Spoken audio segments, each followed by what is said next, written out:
Good morning, ladies and gentlemen, and welcome to the second day of the Offshore Alert Conference. And thank you to David, as always, for organizing such an excellent event.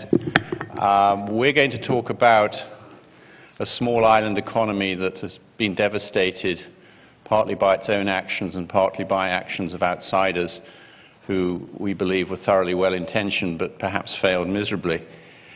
Those of you who are interested in fixing soccer matches and cricket matches are in the wrong place, as David said.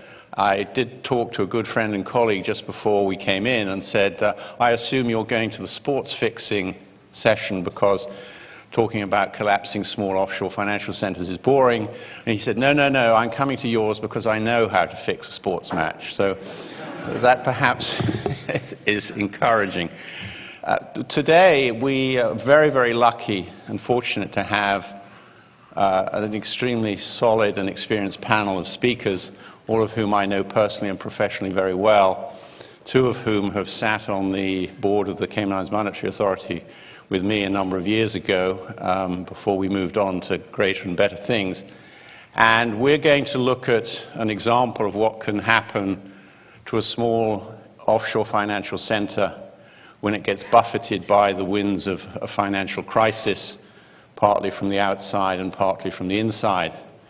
And I think for many of you in the audience who live and work in small island offshore financial centers, many of these issues will resonate and may cause you alarm or may cause you to sleep more happily at night after we've gone through the analysis.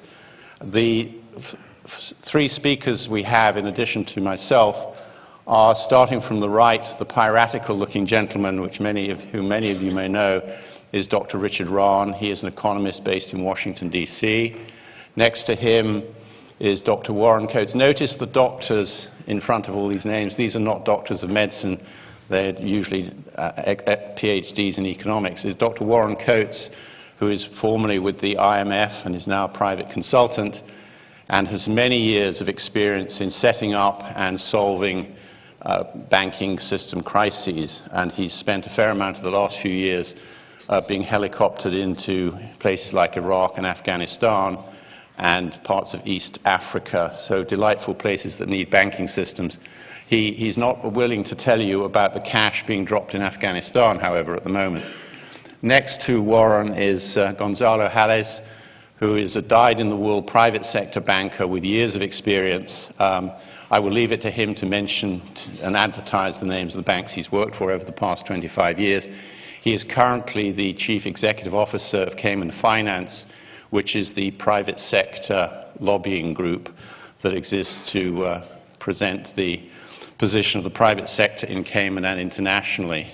So that's enough of the introductions. I'm going to invite the speakers to come in order as you see them there. So I'm going to start with Dr. Richard Rahn to tell us a little bit about what was wrong in Cyprus. Richard?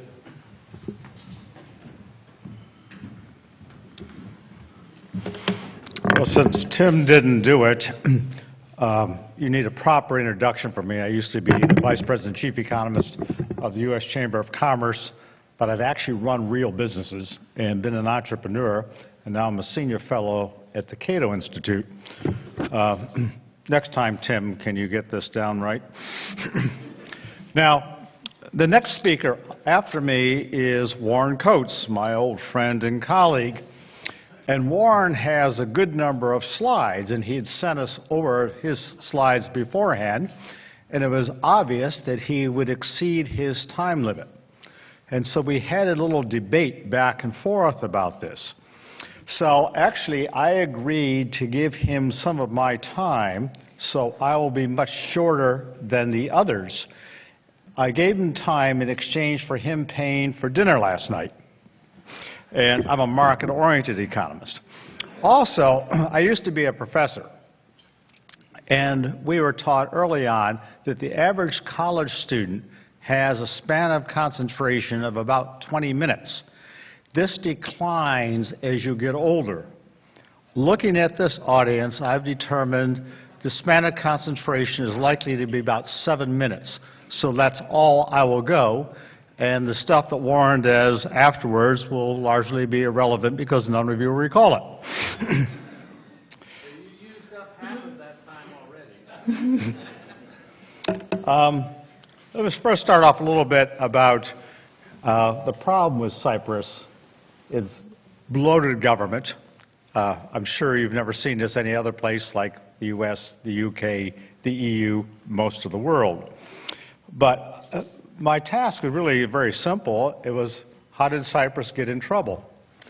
Well, the banking sector in Cyprus is about 8 times the size of their GDP. They had 2 major banks that had been buying bad debt. Now, think about it for a moment. Looking out there, it's large. Well, there's a good number of women out there. It's hard to see with the lights shining in my one eye.